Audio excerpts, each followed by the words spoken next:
પોતાનું વેલ બેસ્ટ આપું, હું વેલ બેસ્ટ આપું, મારી ટીમની સાથે હું કમિટમેન્ટ કરું, એ કમિટમેન્ટ પૂરા કરું. ઘણા લોકો પોતાના સ્ટાફના પગાર નથી આપતા. તો તુલસી હાય ગરીબ કી કભી ન ખાલી જાય, મુંહે ઢોર કે ચામ સે લોહા ભી ભસ્મ હો જાય.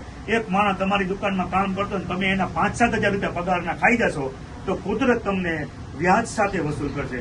આ આપણા મોટિવેશન સ્પીકર સંજય રાવલ સાહેબ કે છે, મેં મારી છાતીમાં કંડારેલું છે.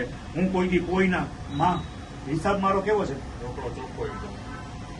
મારે સ્વામિનારાયણ ભગવાનને જવાબ દેવાનો. રિટર્ન ભગત ગુગરામાં કોઈ પણ વ્યક્તિ આમાં કોમેન્ટ કરજો કે ભગતના કોઈ માંગતા હોય તો. ધંધાના બેઝિક નિયમ છે, એ બેઝિક નિયમથી નીતિમત્તાથી ચાલો, સારું ખવડાવો અને રોડ ઉપર ધંધો ન કરો, પાર્ટનરશિપ ન કરો, પોતાના ટેલેન્ટને અપડેટ કરો. મારા જેવી કાંઈ પણ મદદની જરૂર હોય, બરોબર છે, તો હું ડેમ શ્યોર ઓલવેઝ હું રેડી છું તમને સપોર્ટ કરવા માટે, નોલેજ આપીશ.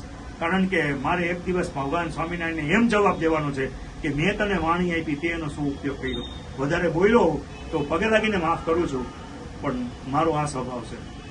કેટલો ટાઈમ ધંધો કરીશ, મારે ને કરોડોનો વેપાર છે એ નથી. હું રોજ રાત્રે શાંતિથી શું કે મેં મારા ટીમ સાથે ખોટું નથી કર્યું, અહીંયા આવવાવાળા ભાઈ બહેનો સાથે ખોટું નથી કર્યું. મારો ઘરાક મારા સ્વામિનારાયણ ભગવાન સાક્ષાત છે. હું એવી રીતે કામ કરું છું. વધારે બોલાઈ ગયું તો સોરી. જય સ્વામિનારાયણ.